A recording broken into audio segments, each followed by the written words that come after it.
कहानी की शुरुआत में हमें एमा नाम की एक खूबसूरत लड़की को दिखाते हैं जो सुबह जल्दी उठकर अपने स्कूल जाने के लिए तैयार होती है। एमा अपनी स्कूल में एक बहुत ही अच्छी और फेमस स्टूडेंट है जिसके बहुत सारे फ्रेंड्स हैं। दूसरी तरफ हम डीन को देखते हैं जो एमा की तुलना में बहुत ही आलसी लड़का है और वह सुबह लेट उठता है और सीधे बाथरूम में जाकर ब्रश करने के बाद तुरंत आकर वीडियो गेम खेलने बैठ जाता है। तो उसके पिता जैक उसे कहते हैं कि तुम स्कूल के लिए लेट हो जाओगे। वहीं हम एमा और उसकी छोटी बहन स्टेसी को देखते हैं जिनको उनकी माँ बारबरा स्कूल छोड़ने आती है। उसके बाद एमा स्कूल में पहुंचकर अपने बेस्ट फ्रेंड लिज से इसके बाद जब मिस्टर क्रिश्चियन सेन ट्रिप के बारे में और जानकारी दे रहे थे तभी लिज एमा से कहती है कि डीन भी ट्रिप पर जा रहा है अपने पिता के पैसों की वजह से, और फिर वो डीन को देखकर मुंह बनाती है। अब लंच के समय लिज अपने दोस्तों को एमा और स्टीफन के बीच सुबह जो हुआ वह बताती है और कहती है कि ट्रिप में जाकर हमारे पास एक हफ्ता होगा अपना जादू चलाकर एमा को स्टीफन के साथ एक्शन कराने के लिए। पर एमा कहती है कि हमें ये सब छोड़कर ट्रिप पर ध्यान देना चाहिए। अब सभी जब बातें कर रहे थे तभी एमा की नजर डीन पर पड़ती है जो चाकू से सेब काट रहा था। अब थोड़ी देर में मिस कोलियर जो एक टीचर है वो डीन के पास आकर उसे स्कूल में चाकू लेकर आने के लिए डांटती है और फिर उसे प्रिंसिपल के ऑफिस में ले जाती है। फिर लिज अपने दोस्तों से कहती है कि एमा को डीन जैसे लड़कों के साथ नहीं रहना चाहिए जब स्कूल का एक हॉट लड़का एमा को पसंद करता है। अब अगले दिन सुबह एमा तैयार होती है ट्रिप के लिए और अपने माँ बारबरा और पिता फिल को थैंक यू कहती है उसे ट्रिप पर जाने देने के लिए। दूसरी तरफ डीन ट्रिप पर नहीं जाना चाहता तो उसके पिता जैक उसे कहते हैं कि उसके स्कूल के नियम को तोड़ने के बाद भी उन्होंने कितनी मेहनत की उसे ट्रिप पर जगह दिलाने के लिए, जिसके बाद वह जाने के लिए मान जाता है। अब आगे हम देखते हैं कि मिस्टर क्रिश्चियन सेन सबको बस में चढ़ने के लिए कहते हैं। अब बस में चढ़ते वक्त स्टीफन एमा से पूछता है कि कैसी हो एमा, जिससे लिज एमा को फिर से चढ़ाती है पर एमा उस पर ध्यान नहीं देती। अब कुछ समय के अंदर वो ट्रिनिडाड आइलैंड पहुंच जाते हैं और बस से उतरते समय मिस कोलियर सबसे कहती है कि सब कुछ देर पूल में एंजॉय कर सकते हैं पर डिनर से पहले सबको आ जाना है और अगले दिन से प्रोग्राम शुरू करेंगे। अब उसी शाम एमा की एक फ्रेंड लिज और एमा को आकर बताती है कि स्टीफन ने उन्हें पार्टी पे बुलाया है जो यहाँ के एक लोकल बोट में हो रही है, लेकिन एमा ये सुन के मना कर देती है पर उसके दोस्त जिद करके उसे मना लेते हैं। उसके बाद वह पार्टी के लिए बोट पर चले आते हैं और वहाँ पहुँचने के बाद एमा हेलेन को पार्टी में ढूंढने लगती है पर तभी वो देखती है कि स्टीफन किसी और लड़की को किस कर रहा है और यह देख के एमा वहाँ से जाने लगती है और वही साइड से यह सब डीन भी देख रहा होता है। तभी वो एमा से कहता है कि तुम्हारा बॉयफ्रेंड तो मजा कर रहा है, तो वो डीन से कहती है कि तुम्हें इन सब से कोई मतलब नहीं होना चाहिए।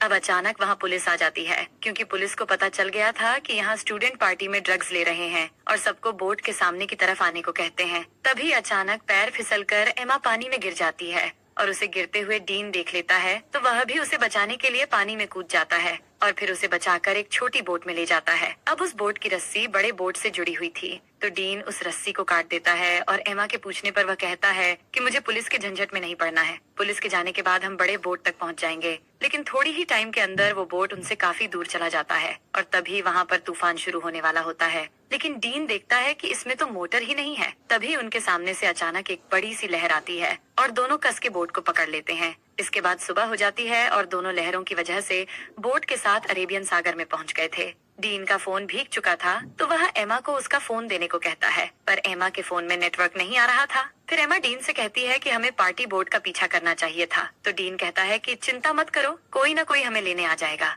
वह बात ही कर रहे थे तभी अचानक एमा को थोड़ी दूरी पर एक आइलैंड नजर आती है, जिसके बाद डीन बोट को उस आइलैंड की तरफ ले जाने लगता है और बहुत मुश्किलों के बाद दोनों उस आइलैंड पर पहुंच जाते हैं और वहां पहुंच के एमा फिर से फोन के नेटवर्क को देखती है पर वहां भी कोई नेटवर्क नहीं मिलता। फिर डीन को उस बोट पे एक फ्लेयर गन मिलती है तो वह उसे ले लेता है और फिर दोनों आगे बढ़ने लगते हैं इस उम्मीद में कि आगे जाने पर उन्हें कोई मदद मिल जाएगा। दूसरी तरफ होटल में पिछले रात की पार्टी की वजह से मिस्टर क्रिश्चियनसन ट्रिप को कैंसिल कर देते हैं। तभी लिजी मिस कोलियर से कहती हैं कि एमा होटल वापस नहीं आई है और उसे लगा कि शायद एमा कल रात किसी और के साथ थी, इसलिए उसने किसी को नहीं बताया और वह बताती है कि उसने एमा को आखिरी बार पार्टी बोर्ड पर देखा था। इसके बाद मिस्टर क्रिश्चियन सेन सबकी अटेंडेंस लेते हैं तो उन्हें पता चलता है कि डीन भी यहाँ मौजूद नहीं है। अब इससे इनको पता चल जाता है कि डीन और एमा दोनों ग्रुप से मिसिंग हैं। उसके बाद पुलिस आकर एमा के दोस्तों से पूछताछ करते हैं तो मिस कोलियर पुलिस से पूछती है कि क्या उन्हें ढूंढने का कोई तरीका है, तो पुलिस कहते हैं कि ऐसे केस अक्सर होते रहते हैं शायद वह खुद से ही वापस आ जाए। लेकिन अगर वह समुद्र में कहीं फंस गए हो तो दोनों को ढूंढना थोड़ा मुश्किल हो सकता है। और यह बात जब डीन के पिता को पता लगता है कि उनका बेटा खो गया है, वह तुरंत स्कूल जाते हैं और वहाँ एमा की माँ बारबरा से मिलते हैं और उसी समय फील भी वहाँ आ जाता है। और यहाँ सब परेशान होकर प्रिंसिपल से दोनों बच्चों के खोने के बारे में पूछने लगते हैं, पर प्रिंसिपल ठीक से कोई जवाब नहीं दे पाते, जिसके बाद वह तीनों वहाँ से चले जाते हैं। वहीं एमा और डीन आगे बढ़ रहे थे और कुछ दूर चलने के बाद उन्हें जंगल के अंदर एक खूबसूरत वाटरफॉल दिखाई देता है। स्ट्रिप में प्रोजेक्ट के लिए अच्छे मार्क चाहिए थे। मुझे आगे प्रिंसटन यूनिवर्सिटी में पढ़ना है। अगर हम जल्द से जल्द यहाँ से नहीं निकल पाए तो सब बर्बाद हो जाएगा। इसके बाद वह आगे बढ़ते हैं और कुछ घंटे बाद वह दोनों इस आइलैंड के बिल्कुल किनारे पे आ जाते हैं। पर अब तक यहाँ उन्हें ना कोई रास्ता मिला था और ना ही कोई मदद। यह देख के वह वापस बोट की तरफ जाने का सोचते हैं। उसके बाद वह दोनों वापस बोट की तरफ जाते हैं और जाकर देखते हैं कि किनारे में उनकी बोट नहीं है। समुद्र की लहर बोट को कहीं ले गया था और अब सिर्फ उन्हें वहाँ एक लाइफ जैकेट मिलता है। फिर आगे हम देखते हैं कि वह पूरा दिन चलते चलते थक चुके थे और सूरज भी डूब जाता है। इसके बाद डीन आग जलाता है और दोनों यहीं पर आज रात रुकने का फैसला करते हैं। डीन देखता है कि एमा को ठंड लग रही है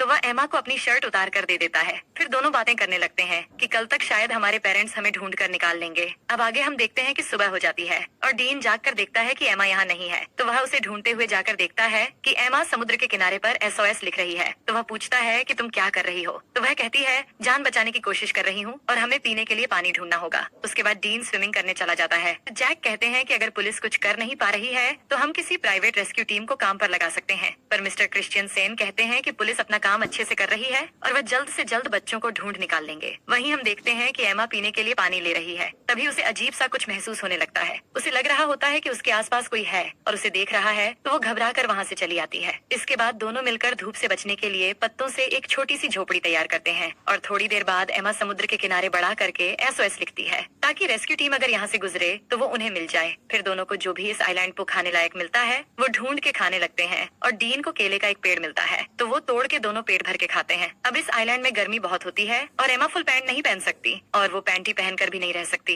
तो वो अपनी फुल पैंट को काट के शॉर्ट कर लेती है। इसके बाद एमा देखती है कि डीन उस झोपड़ी में आकर सो रहा है तो वो भी उसके पास आकर सो जाती है। तभी अचानक डीन एमा की तरफ मुड़ता है और उस पर हाथ रख देता है, पर एमा को यह अच्छा लगता है और वह कुछ नहीं कहती। फिर अगले दिन जब एमा वाटरफॉल में नहा रही होती है तब डीन आकर उससे सनस्क्रीन मांगता है, तो एमा डीन को कहती है कि मैं यहाँ नहा रही हूँ, तुम दूसरी तरफ जाओ। तो डीन कहता है कि तुम ही ने तो मुझे यहाँ पहरेदारी करने के लिए कहा है। ये सुनकर एमा कहती है कि इस आइलैंड में कोई और भी है, इसलिए मैंने कहा था। उधर न्यूज में यह बताया जा रहा था कि एमा और डीन के गायब होने की केस अब ऑफिशियल हो गई है और अब पुलिस को लगता है कि वह दोनों मर चुके हैं और अब वह उनकी लाश ढूंढ रहे हैं। और फिर तैयार हो रहा था घर जाने के लिए, क्योंकि एमा की छोटी बहन स्टेसी घर में अकेली है, पर बारबरा अभी भी घबराई हुई है। तो फिल बारबरा से कहता है कि एमा मिल जाएगी और यह कह के वह उसे गले लगा लेता है। जिसके बाद अगले दिन जैक बारबरा के साथ हेलीकॉप्टर लेकर एमा और डीन को ढूंढने निकल पड़ता है और वही आइलैंड में थोड़ी देर के बाद रात होने वाली है और एमा डीन को बता रही होती है कि वह अपने परिवार को बहुत याद कर रही है। तभी डीन को वहाँ पर किसी इंसान की खोपड़ी मिलती है, तो एमा उसे देखकर बहुत डर जाती है और कहती है कि यह भी हमारी तरह शायद यहाँ फंस गया होगा और इसकी यह हालत हो गई और अब हमारी हालत भी शायद इसी के जैसा हो जाएगा। पर डीन उसे कहता है कि यह शायद कोई मछुआरा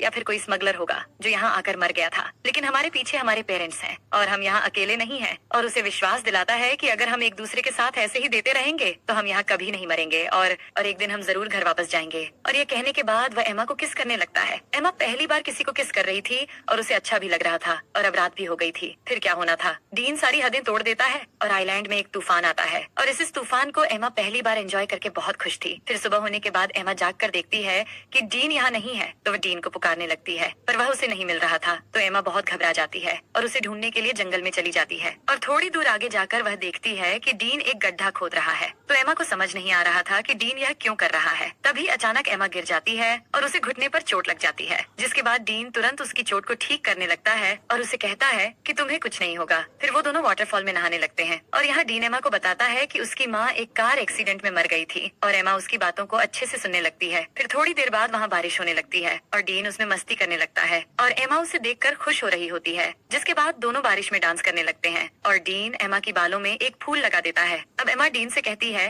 कि मुझे फिर से तूफान के मजे लेने हैं। फिर डीन एक बार फिर से तूफान लाने की तैयारी शुरू कर देता है। वहीं अब न्यूज में बताया जाता है कि एमा और टीन के लापता होने की 1 महीना गुजर चुका है और पुलिस को लगता है वह अब जिंदा नहीं रहे, इसलिए पुलिस ने उन्हें ऑफिशियल ढूंढना बंद कर दिया है। पर एमा के दोस्त को अभी भी लग रहा है कि एमा और डीन अभी भी जिंदा है और बारबरा को भी वैसा ही लगता है और वह जैक के साथ हेलीकॉप्टर लेक अपनी बेटी एमा को ढूंढने फिर से चली जाती है और उन दोनों को अच्छे से ढूंढने के लिए सबको पर्ची बांट रहे होते हैं जिन पर एमा और डीन के बारे में जानकारी दी हुई थी। ये सब कुछ करने के बाद जैक बारबरा से कहता है कि उन्होंने सब करके देख लिया पर फिर भी एमा और डीन नहीं मिल रहे हैं। अब शायद घर वापस लौट जाना चाहिए। ये सुनकर बारबरा उदास हो जाती है और घर चली जाती है।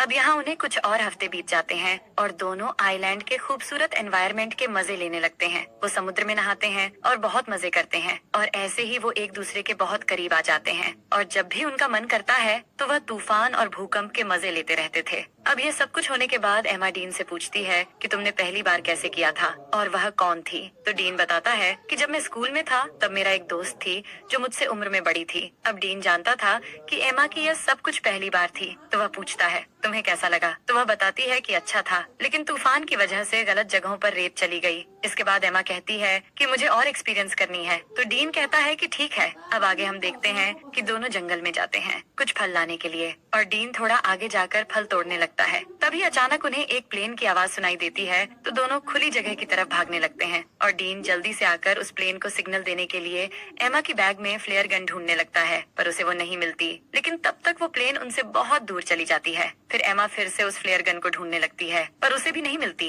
तो एमा को लगता है कि उस आइलैंड पर कोई और भी है जो उनकी चीजें चुरा रहा है। फिर आगे हम देखते हैं कि कुछ दिन और बीत गए हैं पर उनके ऊपर से अब तक सिर्फ एक ही प्लेन गुजरा है और कोई भी उन्हें बचाने नहीं आया है। दोनों झोपड़ी में बैठ के बात करने लगते हैं कि उन्हें अब घर वापस जाने की उम्मीद छोड़ देनी चाहिए और यहाँ जंगल में पूरी तरह एक दूसरे के साथ बिताने का फैसला कर लेना चाहिए। तभी अचानक डीन को किसी जानवर की आवाज आती है तो डीन जंगल में जाता है उस जानवर को ढूंढने के लिए। तो एमा को डीन की चिंता होने लगती है तो वह भी उसके पीछे चली जाती है और वही डीन जैसे ही थोड़ा आगे जाकर देखता है तो वहाँ एक ब्लैक पैंथर होता है जिसे देखते ही वह भागने लगता है और भागते भागते काफी दूर जाने के बाद वह अचानक जमीन पर गिर जाता है। और एमा भागती हुई जब डीन के पास पहुँचती है तो वह देखती है कि डीन के पास खून से लथपथ एक चाकू है और उसने एक ब्लैक पैंथर को मार दिया है। फिर आगे हम देखते हैं कि एमा और डीन के सभी दोस्त और पेरेंट्स उनके बिना ही अपनी जिंदगी की शुरुआत कर लेते हैं और यहाँ एमा और डीन ने भी आइलैंड पर जीना सीख लिया है और इधर ही अपनी जिंदगी गुजारने का फैसला कर लिया।